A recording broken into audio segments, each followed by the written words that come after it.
स्वागत है आपको एक बार फिर से मेरे YouTube चैनल पर। तो आज क्लास 12 के रसायन विज्ञान अभ्यास 6 अभ्यास का नाम है तत्वों के निष्कर्षण के सिद्धांत एवं प्रक्रम में आज हम लोग पढ़ेंगे कॉपर का निष्कर्षण। कॉपर का निष्कर्षण कैसे होता है आज इस वीडियो में बताया जाएगा। पिछले वीडियो में एल्युमिनियम का निष्कर्षण कैसे होता है वह बताया जा चुका है। यदि उस भाग का वीडियो आप नहीं देखे होंगे तो प्लेलिस्ट में वीडियो है, वहां से जाकर के वीडियो को देख सकते हैं। तो कॉपर का निष्कर्षण जानने से पहले हम लोग सीखेंगे पहले कॉपर का अयस्क का नाम क्या होता है। कॉपर का अयस्क के कितने नाम होते हैं तो आप सभी विद्यार्थी इसे अपने कॉपी में क्या कीजिएगा, नोट करते चलिएगा। तो कॉपर का अयस्क क्या होते हैं, तो कॉपर का अयस्क जो है निम्न है।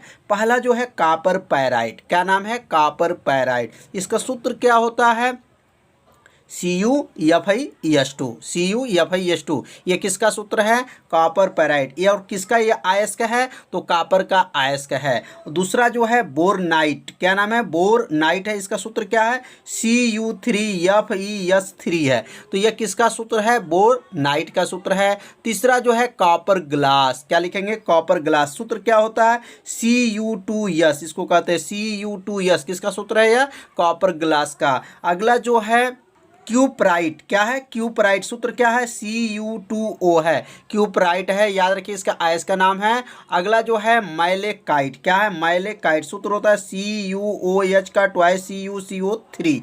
सूत्र को आप सभी विद्यार्थी नोट करते चलिएगा और इसे आप लोग याद भी करते चलिएगा, क्योंकि कंपटीशन में पूछा जा सकता है कि बोरनाइट किसका अयस्क का नाम है, कॉपर ग्लास किस अयस्क का नाम है, मतलब किसका ये अयस्क का नाम है। तो ये सब नाम को आप लोग याद रखिए और इस सूत्र को भी आप लोग याद रख लीजिएगा। तो अपने कॉपी में पहले इसे नोट कर लीजिए। अगला जो है कॉपर का अयस्क का नाम जो है एजूराइट है, क्या है, एजूराइट। सूत्र इसका होता है 2CuCO3 इंटू CuOH का ट्वाइस है। तो यह सूत्र को आप लोग सभी विद्यार्थी नोट कर लीजिए। अब इसको विशेष में थोड़ा याद रखिएगा। कॉपर पैराइड जो होता है कॉपर का मुख्य अयस्क होता है। कई बार ये परीक्षाओं में पूछा गया है कि कॉपर का मुख्य अयस्क का नाम क्या है, तो कॉपर का मुख्य अयस्क का नाम जो है कॉपर पैराइड होता है। क्या होता है, कॉपर पैराइड जो होता है कॉपर का मुख्य अयस्क का नाम होता है। इसे आप सभी विद्यार्थी विशेष में इसको याद रखिएगा। अब समझेंगे कॉपर का निष्कर्षण। कॉपर का निष्कर्षण कैसे होता है, तो कॉपर का निष्कर्षण जो है निम्न विधियां हैं, सांद्रण है, भर्जन है। तो आपको एक एक नियम को आपको अच्छे से समझाया जाएगा और आप सभी विद्यार्थी इसे अच्छे से समझिएगा। जहां आपको नहीं समझ में आएगा वहां तुरंत कमेंट जरूर कीजिएगा। तो यहाँ नोट करेंगे कॉपर का निष्कर्षण। तो कॉपर का निष्कर्षण कॉपर पैराइड अयस्क से होता है। मतलब कॉपर का जब भी निष्कर्षण करते हैं तो किस अयस्क का होगा, कॉपर पैराइड अयस्क से होता है। यह निम्न पदों से होता है। क्या होता है, यह निम्न पदों मतलब क्रमशः एक दो करके आपको बताया जाएगा।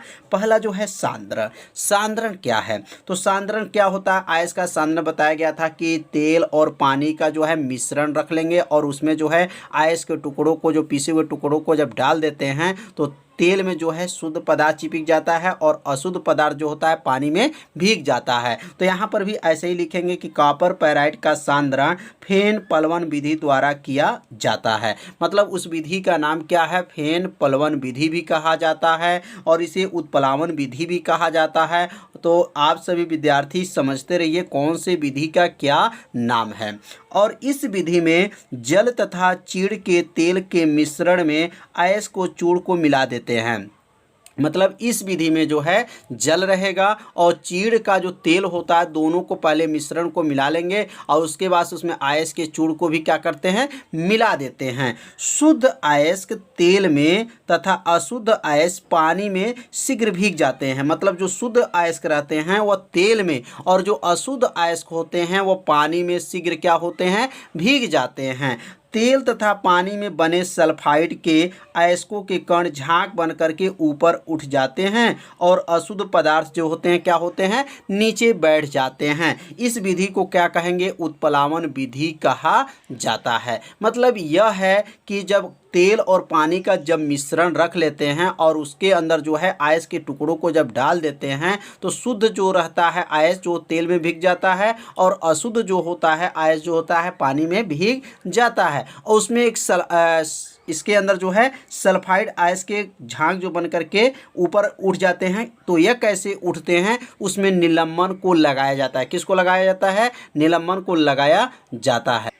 अब इस चित्र में समझेंगे तो यहाँ पे जो लिखा गया है ध्यान देंगे कि यह जो है एक बीकर है और बीकर के अंदर जो है इसके अंदर जो है जल है और क्या लिखा गया? चीड़ का तेल है। जल और चीड़ का तेल का इसके अंदर जो है मिश्रण है। मिश्रण होने के बाद से जो आयस के जो टुकड़े थे पीस के रखे थे बारीक इसके अंदर डाल देंगे।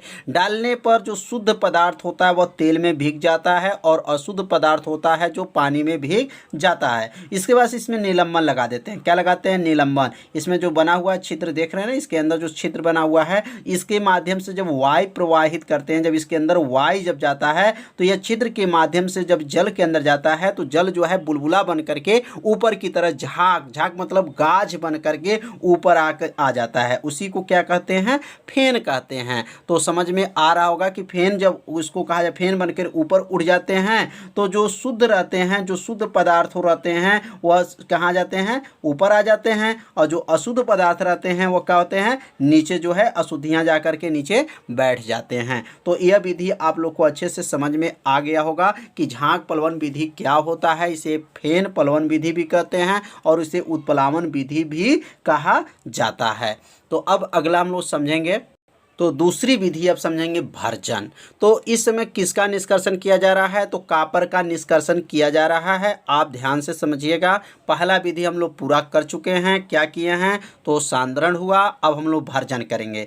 भर्जन कब होगा? जब सांद्रित आयस को अकेले या अन्य पदार्थों के साथ मिलाकर वायु के नियंत्रित मात्रा के उपस्थित में बिना पिघलाए गर्म करने की क्रिया को क्या कहते हैं?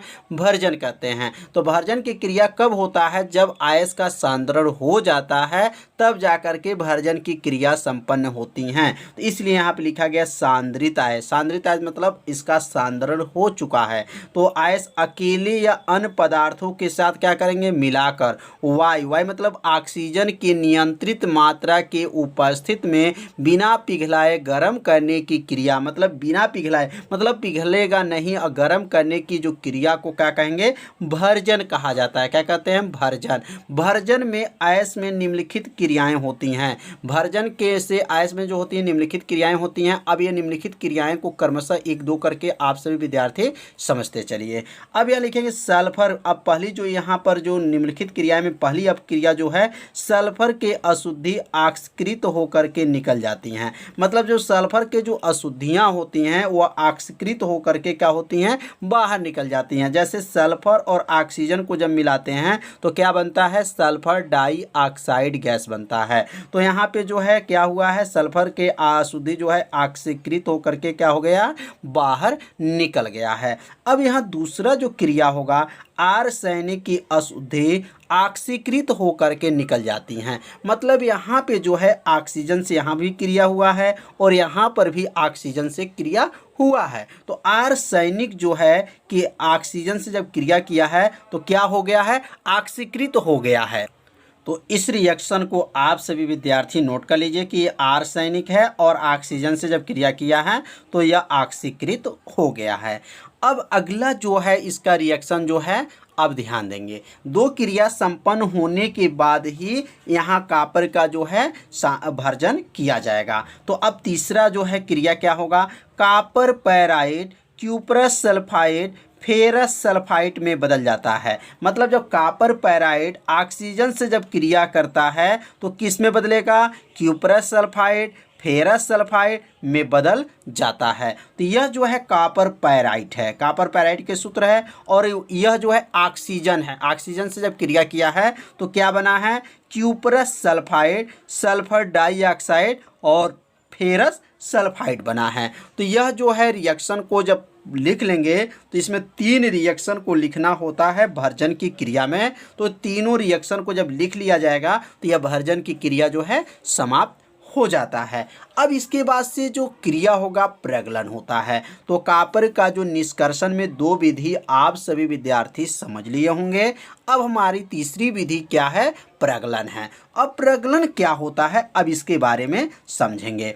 तो अयस्क में कोक तथा उचित गालक मिलाकर मिश्रण को उच्च ताप तक गर्म करके गलाने की क्रिया प्रगलन कहते हैं। मतलब अयस्क के अंदर कोक मतलब कोयला तथा उचित गालक मतलब गालक किसे कहते हैं, गालक की परिभाषा बताया जा चुका है। गालक कितने प्रकार के होते हैं इसके बारे में भी बताया जा चुका है। यदि आप उस भाग का वीडियो नहीं देखे होंगे तो प्लेलिस्ट में वीडियो है, वहां से जाकर के वीडियो को देख सकते हैं। तो यहाँ गालक को मिला करके मिश्रण को उच्च ताप तक गर्म करेंगे और गर्म करके गलाने की क्रिया प्रगलन, गलन नाम से ही गलाने मतलब उसको गलाना है, गलाने की क्रिया को ही क्या कहते हैं? प्रगलन कहते हैं। अब इसका एग्जाम्पल क्या होगा, इसमें भी जो है निम्न क्रियाएं होती हैं।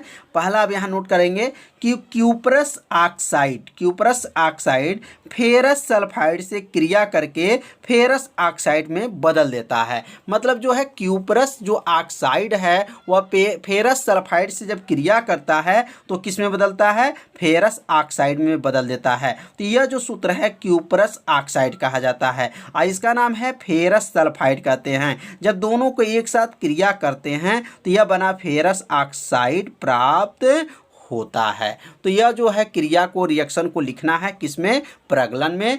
और उसके बाद से एक और इसमें क्रिया को लिखा जाएगा तो प्रगलन की क्रिया भी क्या होगा? समाप्त हो जाएगा। तो फेरस सल्फाइड, अब ध्यान देंगे, अब फेरस सल्फाइड ऑक्सीजन के साथ जब गर्म करते हैं तो फेरस ऑक्साइड बनता है। तो यह जो है फेरस सल्फाइड का सूत्र है और यह जो है ऑक्सीजन का सूत्र है और इसके साथ जब क्रिया करता है तो क्या बनता है? फेरस ऑक्साइड बनता है और सल्फर डाइऑक्साइड गैस बनता है। तो यह क्रिया जो है प्रगलन आप लोग को अच्छे से समझ में आ गया होगा। अब हम लोग पढ़ेंगे मोस्ट आईएमपी क्वेश्चन आ गया। अब यहाँ पे जो है बेसेमेरीकरण क्या होता है, बेसेमेरीकरण की परिभाषा क्या है और इसका चित्र क्या होता है और इसके में क्या क्या इसके स्तर होते हैं, इसमें आप बताया जाएगा। तो आप सभी विद्यार्थी इसे नोट भी करते चलिएगा या शॉर्ट स्क्रीन ले लीजिएगा, इसे बाद में भी इसे नोट कर लीजिएगा। अब बेसेमेरीकरण क्या है? तो जो बेसेमर परिवर्तक जो होगा वह इस्पात का बना होता है और उसका जो आकार होता है वह नाशपाती के आकार का होता है। उसके दीवार जो होते हैं अग्नि से ईंटों का बना होता है और उसको जो दीवार का जो अस्तर होगा, चारों ओर का जो अस्तर होता है मैग्नीशियम ऑक्साइड का यह बना होता है। अब यहाँ इसके चित्र के बारे में समझेंगे। यह जो चित्र देख रहे हैं बेसेमर परिवर्तक है। यह जो किस आकार का है? तो नाशपाती के आकार का है। नाशपाती आप सभी विद्यार्थी देखे होंगे कि यह नाशपाती एक फल होता है, नाशपाती के आकार का होता है और इसके जो दीवारें होते हैं, जो यह जो दीवार देख रहे हैं अग्नि से ईंटे मतलब पके हुए ईंटे के बने होते हैं और उसके अंदर जो है अस्तर लगा होता है। किसका अस्तर होता है? मैग्नीशियम ऑक्साइड का। ये देखिए यहाँ लिखा है MgO, मैग्नीशियम ऑक्साइड भी कह सकते हैं, कैल्शियम ऑक्साइड का भी कह सकते हैं और सिलिकॉन डाइऑक्साइड, तीनों में से किसी एक का इसके अंदर जो है अस्तर लगाना होता है। यह अस्तर जो है देख रहे काला रंग का जो अस्तर दिखाई दे रहा है, ये काला रंग का अस्तर इसके अंदर होना चाहिए। और यह दो स्टैंड पे, यहाँ कौ स्टैंड है? इसमें दो स्टैंड लगा हुआ है, एक स्टैंड यह है और एक स्टैंड यह है। दो स्टैंडों के बीच में यह क्या है? कसा रहता है। इसे चारों ओर घुमाया जा सकता है। इसको क्या कर सकते हैं? चारों ओर से यह जो है घूम सकता है। तो यह चारों ओर से इसे घुमाया जा सकता है और इस विधि में जो है मैट से कॉपर प्राप्त किया जाता है, इसलिए इस विधि का नाम क्या है? बेसेमेरीकरण कहा जाता है। तो आप चित्र को शॉर्ट स्क्रीन ले लीजिए या आपकी बुक में भी चित्र है, वहाँ से चित्र को बना लीजिएगा। अब इसके बारे में समझ लेंगे। बहुत आसान आपको लिखा गया है, बहुत इजी है कि आप 2 बार इसे पढ़ लीजिए तो आपको याद हो जाएगा। तो बेशेमर परिवर्तक इस्पात का बना एक विशेष आकृति नाशपाती के आकार का बना पात्र होता है। मतलब जो इस्पात का तो बना रहता है, लेकिन वो किस आकार का होता है, तो नाशपाती के आकार का पात्र होता है।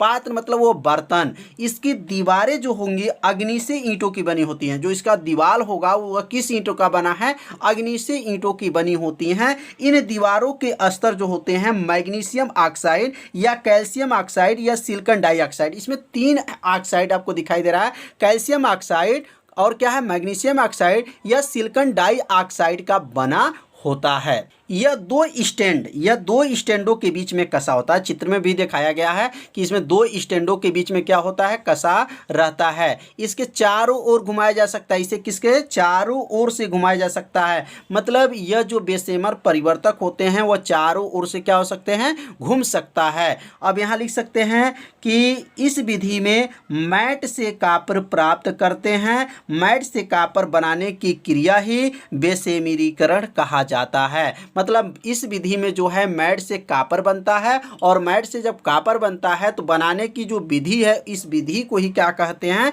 बेशेमरीकरण कहते हैं। तो समझ में आ गया होगा आप सभी विद्यार्थी कि बेशेमर परिवर्तक का आकार क्या है, नाशपाती है, और इसके जो स्तर होते हैं ये मैग्नीशियम ऑक्साइड का है, कैल्शियम ऑक्साइड या सिलिकॉन डाइऑक्साइड, तीनों में से किसी एक ऑक्साइड का बना होता है। और यह जो अग्नि से ईंटों का बना होता है, और ये चारों तरफ जो है इसे घुमाया जा सकता है। इसमें 2 स्टैंड लगे होते हैं। मैट से कॉपर बनता है, और कॉपर बनने की क्रिया ही क्या कहलाएगा, बेशेमरीकरण कहलाता है। तो आप सभी विद्यार्थी इस चित्र को शॉर्ट स्क्रीन ले लीजिए।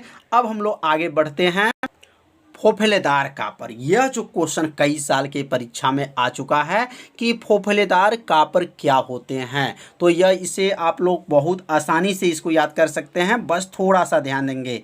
गलित कॉपर में मतलब गला हुआ कॉपर में सल्फर डाइऑक्साइड की पर्याप्त मात्रा घुली रहती हैं। मतलब जो गला हुआ कॉपर रहता है उसके अंदर जो है सल्फर डाइऑक्साइड की पर्याप्त मात्रा क्या रहती हैं, घुली रहती हैं। इसे ठंडा करने पर सल्फर डाइऑक्साइड बुलबुले के रूप में बाहर निकलती हैं। मतलब जब फोफलेदार कॉपर जब रहता है तो शुरुआत में जो गलित रहता है, गलित मतलब कॉपर गला रहता है, तो उस समय गर्म रहता है। जब इसको ठंडा किया जाता है तो सल्फर डाइऑक्साइड जो होते हैं वह बुलबुले के रूप में क्या होते हैं, बाहर निकलती हैं, जिससे कॉपर की सतह पर फोफेले पड़ जाते हैं। फोफेला जैसे क्या होते हैं, तेजाब जब गिर जाता है, कभी देखिएगा तेजाब जमीन पे गिरता है तो वह जमीन पे क्या होता है, थोड़ा थोड़ा देखिएगा फोफेले पड़ जाते हैं। तो उसी प्रकार यहाँ पर भी जो है क्या है, फोफेले पड़ जाते हैं। इस कॉपर को क्या कहेंगे, फोफेलेदार कॉपर कहते हैं। कितना आसान है।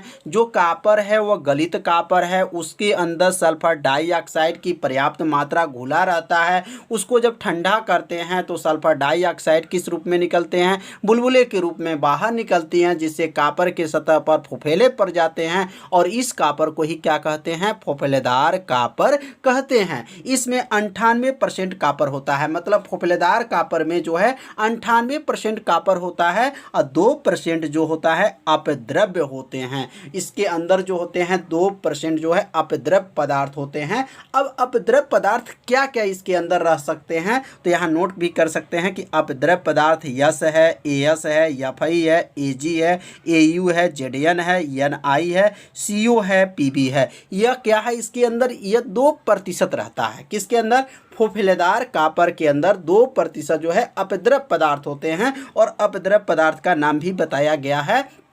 आप चाहे तो इस अपद्रव्य पदार्थ का नाम नोट भी कर सकते हैं। तो फोफेलेदार कॉपर क्या होता है, आप सभी विद्यार्थी समझ लिए होंगे कि जो कॉपर गला रहता है उसके अंदर से कार्बन डाइऑक्साइड जो है ठंडा होने पे निकलता है, तो उसके सतह पे क्या होते हैं, फोफेले बढ़ जाते हैं। अब हम लोग पढ़ेंगे फोफेलेदार कॉपर का शोधन।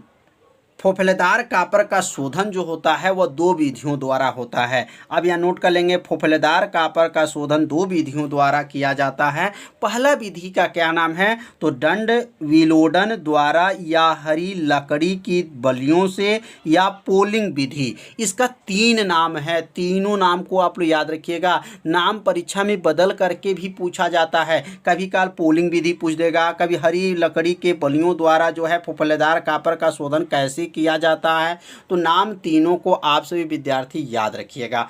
अब ये क्या है, क्यों यहाँ हरी लकड़ी की बात कहा गया है, हरी लकड़ी कौन से लकड़ी का प्रयोग किया जाएगा, तो यहाँ पे आप नोट करेंगे कि फोफलेदार कापर को परावर्तनी भट्ठी में पिघलाकर हरे बांस के डंडे से चलाया जाता है। जैसे आप सभी विद्यार्थी घर पे देखे होंगे, जब खाना बनता है तो जैसे चावल बनाते हैं तो एक पलटा होता है, पलटा के माध्यम से क्या होते हैं, चावल को चलाया जाता है। और उस समय चावल जो पानी और चावल जो मिला रहता है तो गर्म रहता है, तो पलटा से क्या होता है, चलाया जाता है। तो यहाँ पर भी फोफलेदार तांबा जो है परावर्तनी भट्ठी में जब पिघला देंगे तो वह क्या होगा, भट्ठी में जब पिघलेगा तो वह बहुत गर्म रहता है और इसे हरे बांस के डंडे से क्या होता है, चलाया जाता है। जब चलाया जाता है तो सल्फर, आर्सेनिक आदि की जो अशुद्धियां जो होती हैं वो ऑक्सीकृत हो जाती हैं और 99.5% शुद्धता तांबा जो है प्राप्त हो जाता है। मतलब 99.5 है, मतलब 100% में थोड़ा सा कम है। मतलब यहाँ पे जो है परावर्तनी भट्टी में जब तांबा को पिघला दिया जाता है और इसे बांस के डंडे, हरी बांस के डंडे से जब चलाया जाता है तो उसके अंदर से सल्फर और आर्सेनिक की जो अशुद्धियाँ हैं वह क्या होती हैं, ऑक्सीकृत हो जाती हैं और 99.5% जो है शुद्ध तांबा प्राप्त हो जाता है। तो अब हम लोग समझेंगे विद्युत अपघटनी विधि क्या है। विद्युत अपघटनी विधि बताया जा चुका है, तो आप सभी विद्यार्थी यहाँ पर थोड़ा सा चर्चा किया जाएगा जिससे आपको विद्युत अपघटनी विधि समझ में आ जाएगा। विद्युत अपघटनी विधि क्या है, तो इस विधि में थोड़ा सा ध्यान देंगे। इस विधि में बड़ा बर्तन होता है, इस विधि में जो होता है बड़ा सा बर्तन होता है। इसमें वैद्युत अपघट के रूप में कॉपर सल्फेट को जली घोल भरा रहता है। अब चित्र समझेंगे, तो अब ये चित्र में देख लीजिए, यह जो है बना हुआ है, यह जो है इसके अंदर कॉपर सल्फेट का जो है जली विलयन है। यह चित्र को देखने से आपको पता चल गया होगा कि हम लोग पढ़ चुके हैं। वैद्युत अपघटनी विधि बताया जा चुका है। इसमें जो मोटे छड़ लगे होते हैं वह देखिए, मोटे छड़ के ऊपर ध्यान देंगे, एनोड का कार्य करता है और जो इसके अंदर जो पतले पतले जो छड़ लगे हुए हैं या तार को देखिए कहाँ पे जा रहा है, यह कैथोड का कार्य करता है और मोटे जो छड़ है वह एनोड का कार्य कर रहा है। और इसके अंदर क्या भरा है, तो कॉपर सल्फेट का जली विलयन इसके अंदर भरा रहता है। तो इस विधि के में क्या, यह जो छड़ किसका लगा रहेगा और यह जो पतला जो छड़ है यह किस धातु का बना रहेगा, इस मतलब इसमें जो बताया जाएगा विद्युत अपघटनी विधि में। तो आप सभी विद्यार्थी से नोट कीजिएगा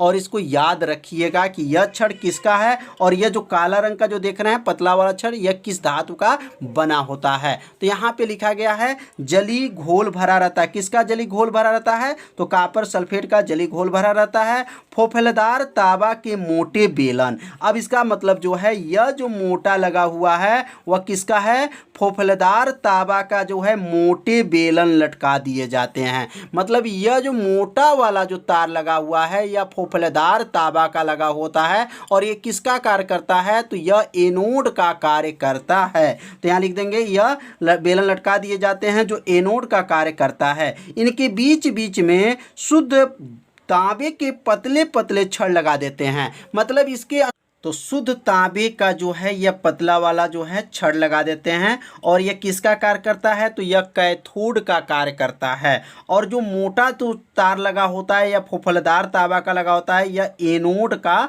कार्य करता है। तो अब यहाँ लिख लेंगे कि वैद्युत अपघट कराने पर शुद्ध तांबा कैथोड पर मुक्त हो जाते हैं और अशुद्धियाँ जो होते हैं एनोड के मड के रूप में पेदी में बैठ जाता है। इस विधि से लगभग 99.9 जो प्रतिशत शुद्धता तांबा प्राप्त हो जाता है। तो इसका मतलब यह है कि जब यह वैद्युत अपघट्ट विधि में यह फोफलदार कॉपर का जो है छड़ लगाते हैं और यह जो है तांबे जो है शुद्ध तांबे के पतले छड़ लगाते हैं, यह एनोड के कार्य करते हैं और ये कैथोड का कार्य करते हैं। जब इसके अंदर वैद्युत अपघट्ट कराया जाता है तो जो शुद्ध रहते हैं वह किस पे आ जाते हैं, शुद्ध जहाँ पे रहते हैं तो ये शुद्ध जो रहते हैं वह तांबा कैथोड पर मुक्त हो जाते हैं और अशुद्धियाँ जो होती हैं, जो आपका अशुद्धियाँ जो होते हैं नीचे जाकर के तली में क्या होते हैं, बैठ जाते हैं। तो आप सभी विद्यार्थी से शॉर्ट स्क्रीन ले लीजिए जिससे एक अच्छे से नोट्स भी बनता रहे। तो आयरन का निष्कर्षण जानने से पहले आयरन का अयस्क का नाम क्या है, तो एक एक अयस्क का नाम आप सभी विद्यार्थी नोट कीजिएगा और इसे याद भी करते चलिएगा। तो पहले आयरन का अयस्क का नाम है मैग्नेटाइड। क्या नाम है, मैग्नेटाइड। इसका सूत्र होता है Fe3O4 होता है, याद रखेंगे Fe3O4 होता है। दूसरा जो है लाल हेमेटाइड है, इसका सूत्र क्या होता है, तो Fe2O3 होता है। ये किसका सूत्र है, तो लाल हेमेटाइड का सूत्र है। तो अब तीसरा जो है अयस्क का नाम है लिमोनाइट। क्या नाम है, लिमोनाइट। इसका सूत्र होता है Fe2O3 × 3H2O। बस यहाँ थोड़ा सा ध्यान देंगे, यहाँ 2H2O है तो यहाँ पे क्या है, 3H2O है। बस थोड़ा सा आपको ध्यान देना है। अगला जो अयस्क का नाम है सीडेराइट। क्या नाम है, सीडेराइट है। इसका सूत्र क्या है, FeCO3 है। मतलब यह लोहे का अयस्क का नाम है। तो आप सभी विद्यार्थी 4 अयस्क का नाम समझ लिए होंगे। पांचवा अयस्क का नाम है आयरन पैराइड। क्या नाम है, आयरन पैराइड। इसका सूत्र क्या होता है, तो FeS2 होता है। क्या होता है, FeS2 आयरन पैराइड होता है। तो यहाँ पर 5 अयस्क का नाम आपको बताया गया। तो इस 5 अयस्क को नाम को आप सभी विद्यार्थी अपने कॉपी में नोट कर लीजिए और यहाँ नोट में लिख लीजिए आयरन का मुख्य जो अयस्क होता है, मतलब आयरन का जो मुख्य अयस्क क्या होता है, तो हेमेटाइट, मैग्नेटाइट, लाइमोनाइट होता है। तो आप सभी विद्यार्थी इसको भी आप लोग याद रख लीजिएगा कि आयरन का जो मुख्य अयस्क होता है हेमोटाइट होता है, मैग्नेटाइट होता है, लाइमोनाइट होता है। अब हम लोग समझेंगे कि आयरन का निष्कर्षण मतलब लोहे का जो है निष्कर्षण कैसे होगा। तो लोहे का निष्कर्षण अब यहाँ नोट कर लेंगे, लोहे का निष्कर्षण कैसे करेंगे, तो लिखेंगे लोहे का निष्कर्षण निम्न विधियों से किया जाता है। निम्न मतलब आपको एक एक क्रमशः विधि बताया जाएगा और आप सभी विद्यार्थी से नोट करते चलिएगा। पहला जो है सांद्रण। इसका सांद्रण 2 विधियों से किया जाता है। अब यहाँ इसका जो सांद्रण करेंगे यह कितनी विधियों से किया जाएगा, 2 विधियों से किया जाएगा। पहला विधि का क्या नाम है, तो गुरुत्व पृथक्करण विधि है और दूसरा जो है चुंबकीय पृथक्करण विधि है। तो इसमें 2 विधि से पहले सांद्रण करेंगे। सांद्रण करने के बाद से क्रिया जो होगा भर्जन है, निस्तापन है, वह क्रिया किया जाएगा। तो सबसे पहले जो है हम लोग सांद्रण करेंगे। तो गुरुत्व पृथक्करण विधि में क्या करेंगे, मतलब जो लोहे का अयस्क है उसे क्या किया जाएगा, तो लिखेंगे इस विधि में पीसे हुए अयस्क मतलब जो लोहे का जो अयस्क है वो पीसे हुए जो अयस्क रखे हैं को जल की धारा में गिराया जाता है। मतलब जो पिसा हुआ जो अयस्क है वह जल की धारा में क्या किया जा रहा है, गिराया जाता है। तो धूल मिट्टी के आदि कण जल के धारा में बह जाते हैं और अयस्क पेदी में बैठ जाता है। सांद्रण की यह विधि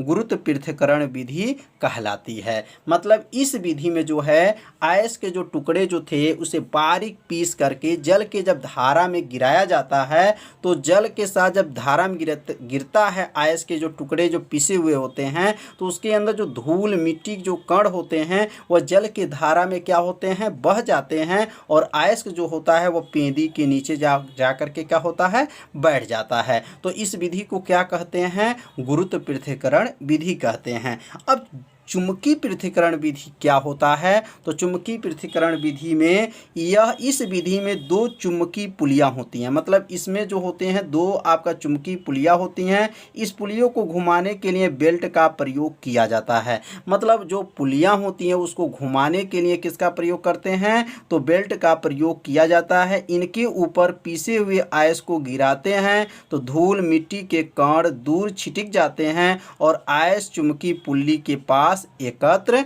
हो जाता है।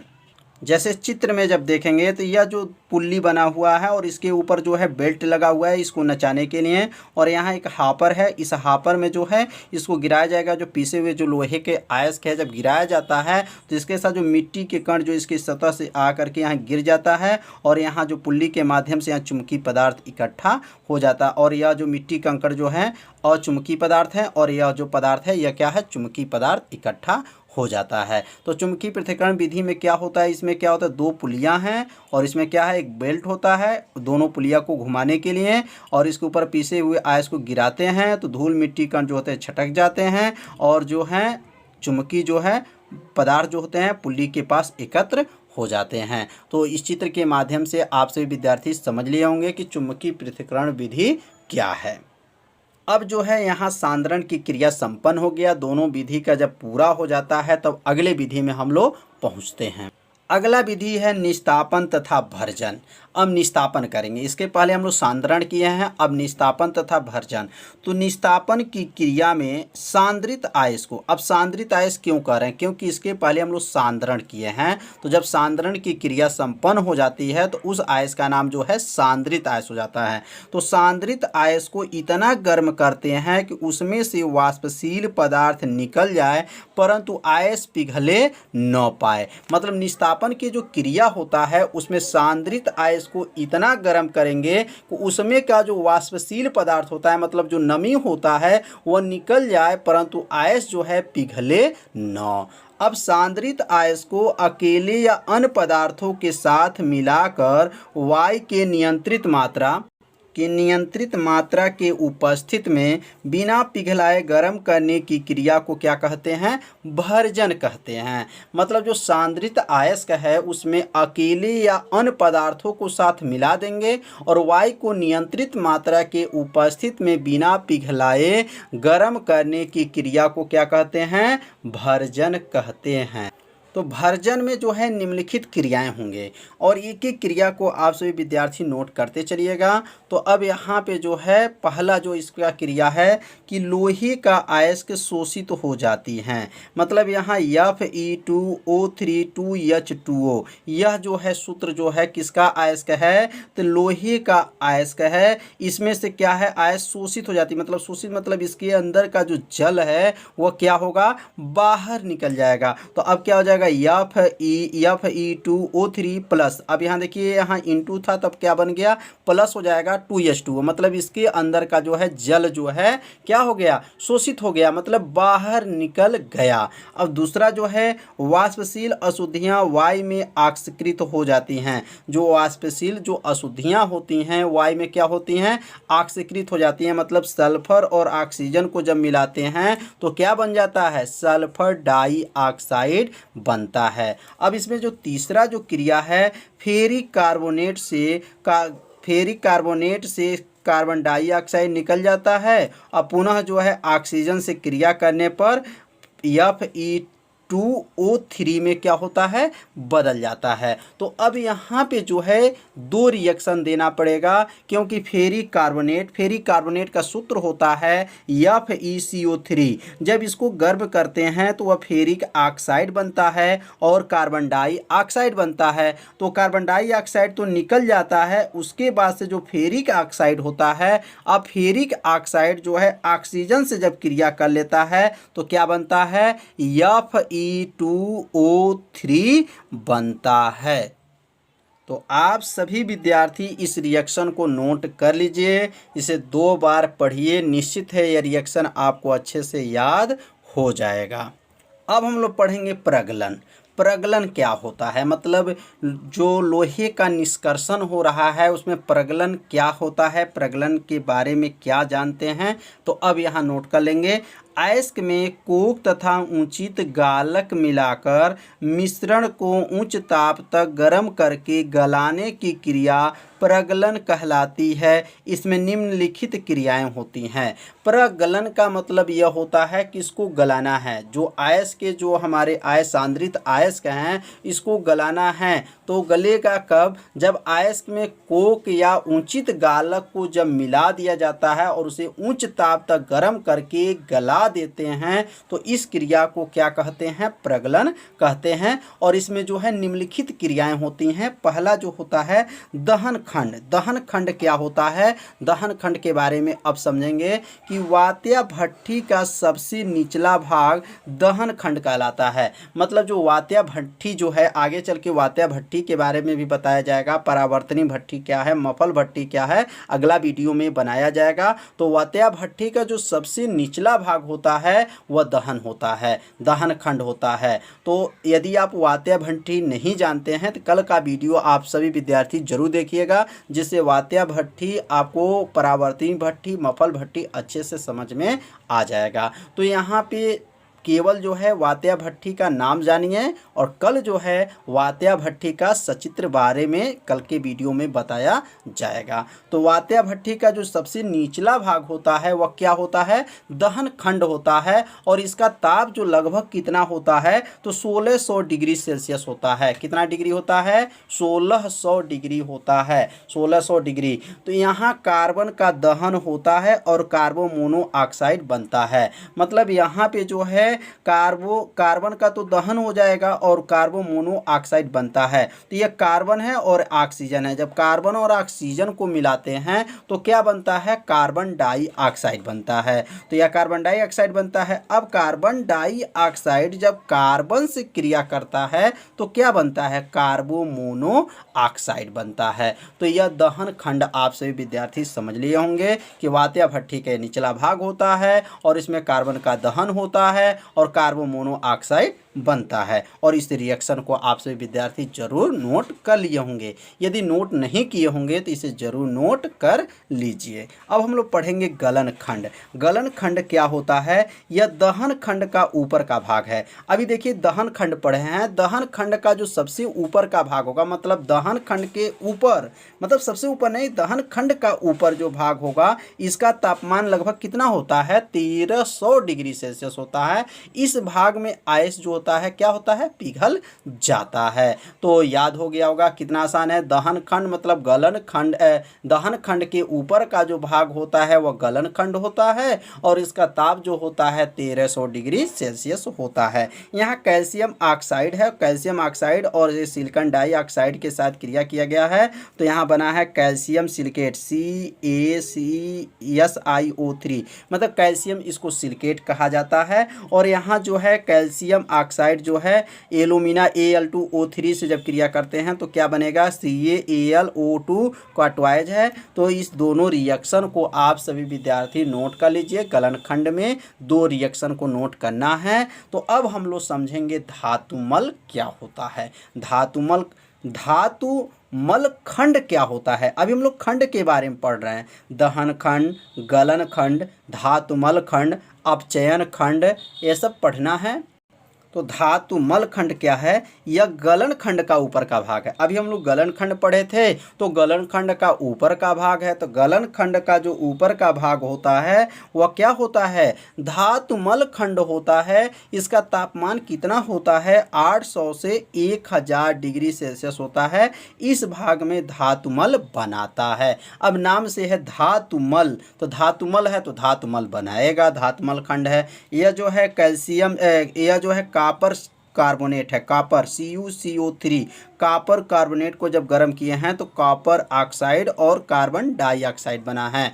याद रखेंगे इसका नाम क्या है? कॉपर कार्बोनेट, कॉपर ऑक्साइड और कार्बन डाइऑक्साइड बना है। और यहाँ जो है कॉपर ऑक्साइड सिलिकॉन डाइऑक्साइड के साथ जब क्रिया किया गया है तो कॉपर सिलिकेट बना है। क्या बना है? कॉपर सिलिकेट बनता है। और यह जो बनता है वह धातु मल होता है। क्या होता है? धातु मल होता है। तो अब अगला हम लोग पढ़ेंगे अपचयन खंड क्या होता है। तो अपचयन खंड क्या है? तो यह समझिए वात्या भट्ठी का सबसे ऊपरी भाग होता है। वात्या भट्ठी का सबसे निचला भाग दहन खंड और वात्या भट्ठी का सबसे ऊपरा जो भाग होता है, सबसे ऊपर का भाग अपचयन खंड होता है। तो यहाँ नोट कर सकते हैं कि यह भट्ठी का सबसे ऊपरी भाग है। मतलब ये भट्ठी का मतलब कौन सा भट्ठी? तो वात्या भट्ठी का, यहाँ लिख सकते हैं वात्या भट्ठी का सबसे ऊपरी भाग है, जिसका तापमान जो है 400 से 700 डिग्री सेल्सियस होता है। मतलब इसका जो तापमान होता है वह 400 से लेकर के 700 डिग्री सेल्सियस होता है।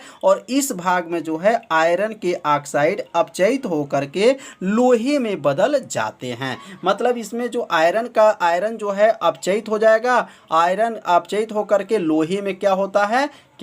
बदल जाता है। तो यहाँ पे आपको एक एक रिएक्शन को बताया जाएगा और आप सभी विद्यार्थी इस रिएक्शन को नोट करते चलिएगा। तो अब यहाँ पे जो है Fe2O3 और कार्बन मोनोऑक्साइड के साथ जब गर्म करेंगे तो क्या बनेगा?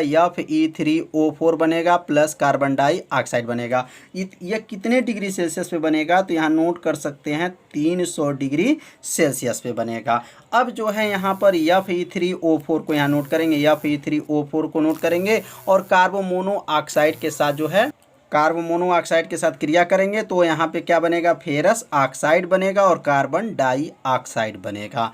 तो अब यहाँ यह कितने डिग्री सेल्सियस पे बनता है? तो याद रखेंगे यह 500 डिग्री सेल्सियस पर बनता है। 500 डिग्री सेल्सियस पे जब गर्म करेंगे तो यह जा कर के फेरिक ऑक्साइड और फेरिक ऑक्साइड और कार्बन डाइऑक्साइड बनता है।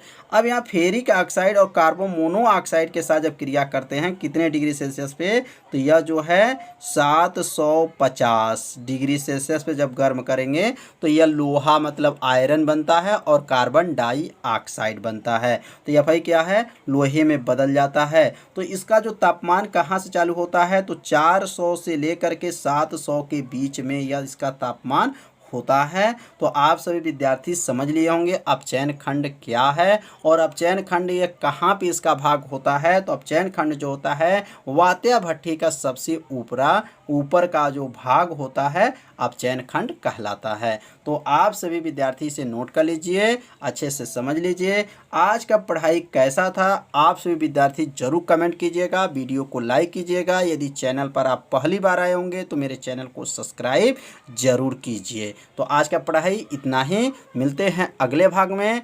तब तक के लिए सभी विद्यार्थियों को नमस्कार।